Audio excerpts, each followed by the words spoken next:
Welcome to final part on the test series on decoying tactic. It's part 3 and we start with position number 13. It is black to play and win. So here now we see black pieces in commanding position, bishop on b7 exerting pressure on the open diagonal and queen in good position on h3 and rook can join in for the king hunt. So the decoying move is easy to guess. We need to decoy the white king to h1 square where it will be in line of the bishop on b7. So this forces king into h1. The stage is now set for a double discovered check with this decoying sacrifice. There follows rook captures h4. It's double discovered check. So white is not in a position to either capture the bishop on b7 or the rook on h4. The only move is king to g1 and we see rook h1 check and mate. The next in the series is black to play and win. And what do we see here in this position is that both the rooks are in fantastic position, exerting tremendous pressure on the f1 square. As of now, it is guarded sufficiently by rook on e1 and king on g1. That means white has two defenses on this square. But imagine if the rook on e1 is decoyed from doing this duty, then mate falls. So starts the combination queen e2. It's a rarity. Sacrifice on an empty square is not, capturing something. It's just moving the queen to an empty square. And what happens now? Let us examine this. So first of all, we see black is threatening queen captures d2, and if at all the rook on e1 captures the queen, then mate follows. Let us examine this. So for example, here rook e captures e2, then we have rook f1 check and mate. And what about rook d captures e2? Well, in that case, first of all, black can go ahead with knight captures e2 check. It's also a knight fork. We can see it here. And after king moves out of check, say king to h1, and then we can see here in this position knight captures g3 is not required. Here white can simply play rook f1 check, rook into f1 and rook into f1 mate. Let us examine after knight e2 check and king h1. Instead of king h1, supposing if white plays rook captures e2, then it is easy to see that there is a mate. So when queen e2 has been played, it is not possible for white to capture the queen on e2. He now needs to defend, give more protection to the rook on e1, and that is why he plays rook d to d1, brings this d2 attack rook which was under fire to d1. But now you can see that the idea takes shape of further decoying. Now here we can see black playing queen captures d1. So this forces rook into d1. Rook is now decoyed away from its guard of e2 square. So there follows knight e2, check, of course a fork. But more important is, black wants to mate. He just wants to drive away the king from the g1 square. That means now only one defense on f1 square. So mate follows rook f1, rook captures f1 and rook captures f1 check and mate. Moving ahead, our next position is from the game between Durov and Katosi. It is white to play and win. So what do we see in the position? That both sides have got two rooks each, and white has 4 pawns, so has black. In fact, now black is threatening more exchanges with his c4 pawn. He wants to capture on d3, and I think this game with both the rooks, like it is what we say a very difficult endgame. As such, endgames normally ends in a draw unless one side has got some overwhelming advantage. But here problem for black is the position of his king. Basically, it does not have flight square here and also an h4 and f4. So comes the idea of a beautiful check and mate. If the king could be decoyed and if line could be open, then mate falls. So here comes the idea, rook f4 check. Fantastic move. And of course we can see here the pin on pawn on g5. That is why it is not possible for black to play g captures f4. Only move for king is h5. And now imagine if the g file is open, then it is mate. So here comes one more, like sacrifice, a decoying sacrifice.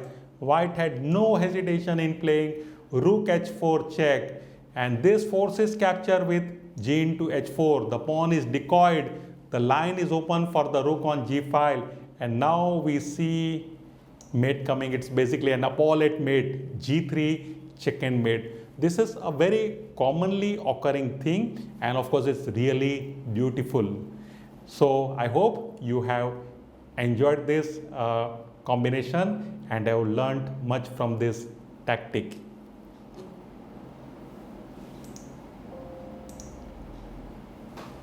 Moving on, this position is from the game between Rada and Coastal, with white to play and win. So how to bring about this? What do we see in this position? That bishop on h6 is covering this diagonal, and white would like to play in this position queen d4, so that there is a mate threat on g7. But we see that bishop is the key defender for black in this position. It's on a long diagonal, but it is now under fire by rook on b1. So white had no hesitation in going in for an exchange sacrifice. He played rook captures b2. All of a sudden we see white is a piece up, so it becomes necessary for black to accept this sacrifice, otherwise is material down. And now comes queen d4. So what do we see? Double attack. There is a mate threat as well, the threat to win the rook on b2. Black defended this threat by moving his queen to e5. But well, it appears that everything is okay for black. But then, if queen is decoyed, then mate would come. If queen is not guarding the diagonal, there comes the decoying sacrifice once again. It is rook e1, and now what do we see? Black has an option, accept the queen or accept the rook, but anything he does leads to a mate. For example, in this position, if he plays queen captures d4, there comes rook captures e8 check and mate. And in this position, if at all he plays queen captures e1, then it is mate with queen g7.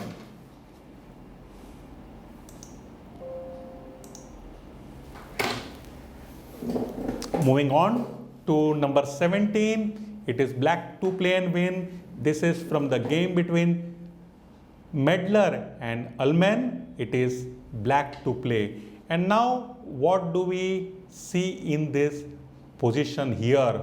That bishop on b7 is exerting pressure here on g2. Of course, rook has now attacked this bishop, so black has to do something about it. His rook on e8 is in good position.